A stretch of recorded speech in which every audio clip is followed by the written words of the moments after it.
Hello,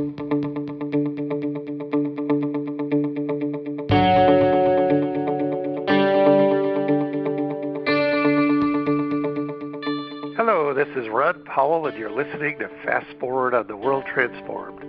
This program presents conversations with thought leaders who are shaping our future through new ideas and new technologies. In this edition of Fast Forward, author, consultant, and executive advisor Jill Dyché talks about her nonprofit, Outta the Cage, which is dedicated to identifying animals at risk for euthanasia in high-kill shelters and ultimately finding them homes. How can data analysis play a role in protecting these at-risk animals and addressing other challenges far from the office or the boardroom?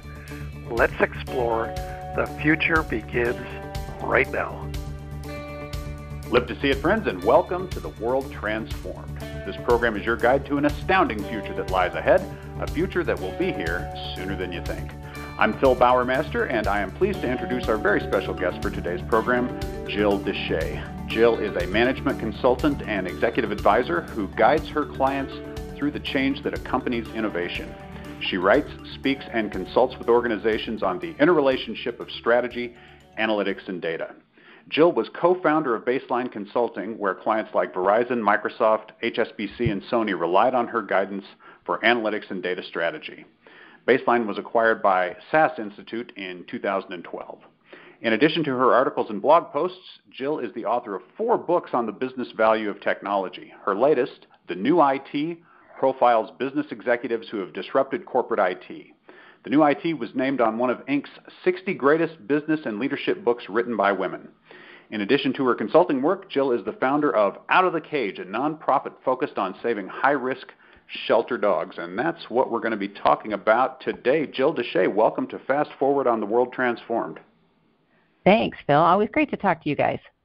Well, it's great to have you with us, and I was thinking maybe before we talk about Outta the Cage, let's go back a little bit. Let's talk about your background. What was it like in those early days at Baseline Consulting? Yeah, I'll admit to a certain amount of nostalgia for that time. We started out as a scrappy little team of 7 people. Most of us were ex-Teradata or ex-IBM, so we'd already gotten our hands dirty getting data into data warehouses and spinning up executive dashboards and doing all that stuff that we were doing back in the early 90s. But it was interesting because back then we didn't know that we were really at an inflection point when it came not only to technology. Back then, you'll remember, data warehousing was pretty revolutionary, but also when it came to data. We had no idea how, that data that we were rolling up our sleeves and procuring and cleansing and curating and loading and provisioning to people was going to become its own trend. There weren't really a lot of folks doing that kind of thing at the time you started, were there? No, because, it was the last thing on people's minds. People were still trying to get the data together. They were trying to get their systems to talk to each other. Those days, that was before heavy-duty API technology and fast data sharing technologies and data curation dashboards and that kind of thing. So, it was hard yeoman's work back then. So things have really changed a lot since then. What would you say are the biggest, most significant changes for IT and data management over that time?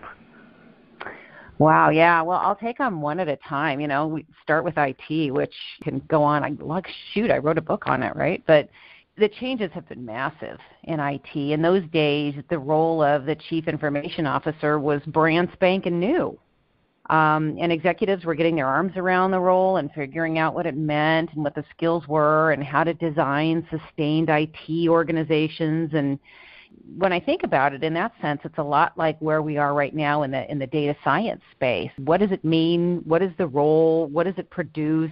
Is it centralized? Is it decentralized? Who runs it?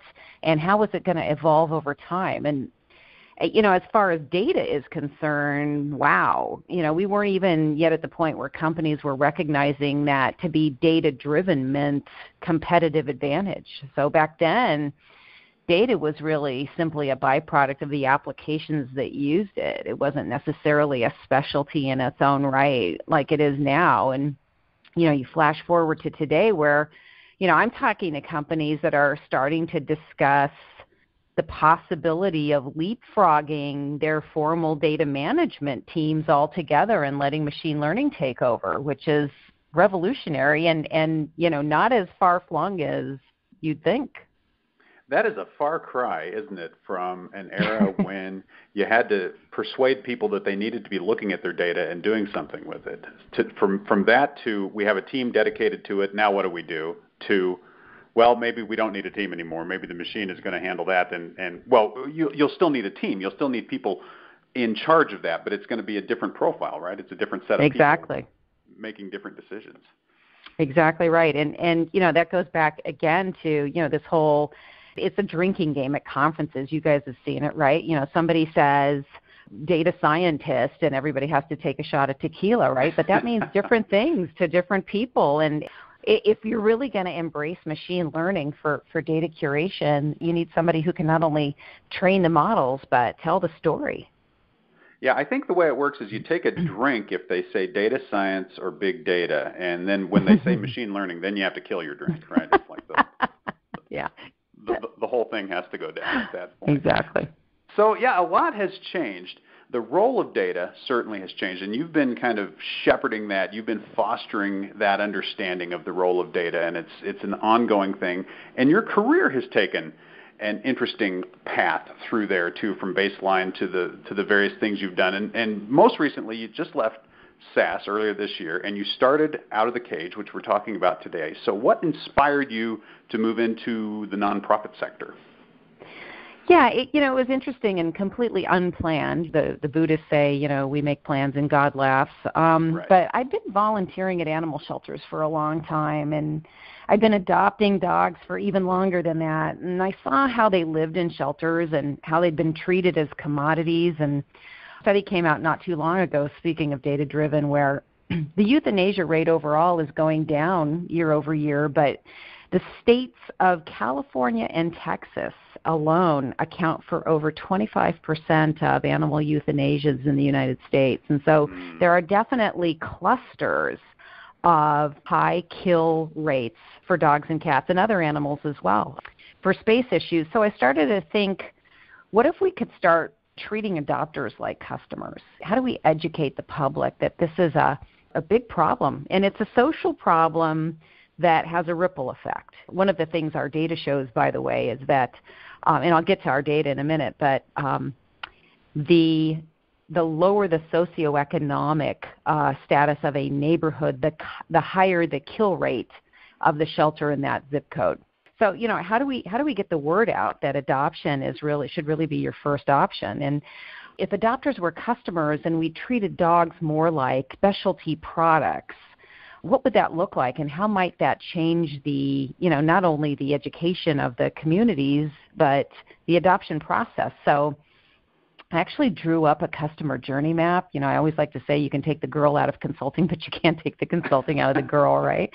So I drew this journey map, and I realized that we could be saving more lives if we started to look at how people see dogs in shelters and get to know them better. And there's so many correlations between companies we've all worked with, customers, and being more customer-driven and, targeting certain demographics and, the whole proverbial, one-to-one relationship with a customer, and the adopter journey. And so how do we get those people to actually start looking at animals in shelters to get to know them better? So me and some of my friends brainstormed on how data might help. And that's how we started Outta the Cage. So can you explain the role that data plays in supporting the mission of Outta the Cage, and how are you using data to save these dogs' lives? Yeah. So, our mission really at its core is to get dogs seen as individuals, and particularly some of the lower adopted breeds or, dog types like larger dogs, bully breeds like pit bull type dogs and boxers and that kind of thing. And what that means is spending time with them outside of their kennels and play yards or at parks or in park walks. And we actually video dogs in those scenarios, hence the term Outta the Cage. Dogs do not get adopted if what somebody sees online is a picture of a dog behind bars. In a natural setting, the dog's personality blossoms. And so we actually get video of dogs when they're actually a little bit more relaxed and decompressed and they're playing a little bit. And we not only socialize those videos and post them on social media and network them, but we record what we've noticed about the dogs in terms of their characteristics. And so that data has led us to kind of fine-tune not only, what we know about a dog, but what we can share about that dog's individual personality. And that's made a huge difference in terms of not only an individual dog's adoptability, but our understanding of what people want in an animal and how to actually, in a lot of cases, match what those people want with the right animal in a shelter. So really the filming of these dogs in these settings has really helped the ability for people to come forward and take these dogs in. Yeah, because they know more and they know what they're getting into, and some people actually love dogs that are kind of aloof and kind of independent and do their own thing. And, as soon as somebody says that, part of our process is to draw out what they want and match them with the right quote-unquote product, right? So it's almost like when you say an aloof dog, I always think of cats when I think of being a little bit aloof. Oh, man. I've got a husky in a shelter right now that has the personality of a cat. And it's so funny because, people go to look for him and they look at him and they just want this, happy husky that, wants to run around. And this guy is just kind of slinks around and kind of does his own thing, really independent. And he's been at the shelter. Huskies get adopted fairly quickly. They're a very popular breed, and there are more of them in the shelters than ever now because of Game of Thrones. So, there's a ton of huskies in shelters, but they move pretty quickly because, again, Game of Thrones. But this one has been there because he's got the personality of a cat, just really kind of doesn't want to deal or wants to deal on his own terms. But, there are people out there for him. So we have to geek out for a moment. Now, Game of Thrones has made huskies popular because of the wolves that the Stark children own. Is that why, or for some other reason? Oh, yeah. How about that? So people see that and they go, I got to get my own wolf. Yeah. And so they get a husky. I'm thinking about this when you talk about the filming and you talk about the images and you think about the data around these dogs. It's almost like, is this an apt analogy? Imagine if you were going to put up a dating website or app and you didn't get that stuff right. How effective would it be, right? It's kind of like, well, you want to see what you're getting into, right? You want to have a good idea, and a good idea that you're going to find exactly what you're looking for. Do you think it's kind of like that? Yeah, it is. And in fact, one of our rescue partners is putting together technology. I can't remember what it's called, but it's like Mutt Match, right? Where, you enter in your requirements for a dog, and not only will we match those personality characteristics, but we'll match the features. Some people like snub-nosed dogs. Some people like dogs under 40 pounds. It's a fast track to making a match between an adopter and at least a set of dogs to choose from, rather than just trolling the shelter kennel after kennel. It's fascinating. We have data that shows that the longer people spend browsing dogs in shelters, the less likely they are to make a hard decision. Whereas if they go in looking for a particular dog or having narrowed it down to 2 or 3 dogs, they're much more likely to actually leave with a dog. That's really interesting. So what happens in the long run if you reduce the number of euthanasia events occurring? Are more people becoming pet owners, or is it the same people, they're getting more dogs? How does that work out, I guess, across society if you get the numbers down? Well, then we can start breeding again with a good conscience when that time comes, right? I mean, what we're hoping right now is that everybody opts to adopt and we get the numbers down. And then we can all go back to the old days where if you really, really want a, golden doodle, go and get one, right? Right now, we don't have a place for those designer dogs because the population's still out of control. It's getting better. And, a lot of that has to do with what we're learning. Absolutely. So I know that in the talks you give, you talk about how what Outta the Cage does is a good example of data for good. And I like that idea of data for good. We're learning how to use data differently. We're applying it in different areas than we have in the past. And do you think we're going to see more opportunities for using data to address these kinds of problems in the future? Yeah, I think the more specific we can be about our business processes, the more effective we can be, whether we're a for-profit or a nonprofit organization. I mean, when I talk about specificity in our world, one of the things that we've learned is that there's a correlation between a dog's adoptability and the time it takes for the dog to make eye contact with a person. Now, that's not something that's necessarily that intuitive, but we look at dogs that have been around for a long time in the same shelter, and we notice that, again, they don't make eye contact. Now, there are people that get that and don't mind it, but the majority of people want to make a connection with an animal before they take it home. And those kinds of examples filter through different kinds of social good or corporate responsibility, if you will, efforts.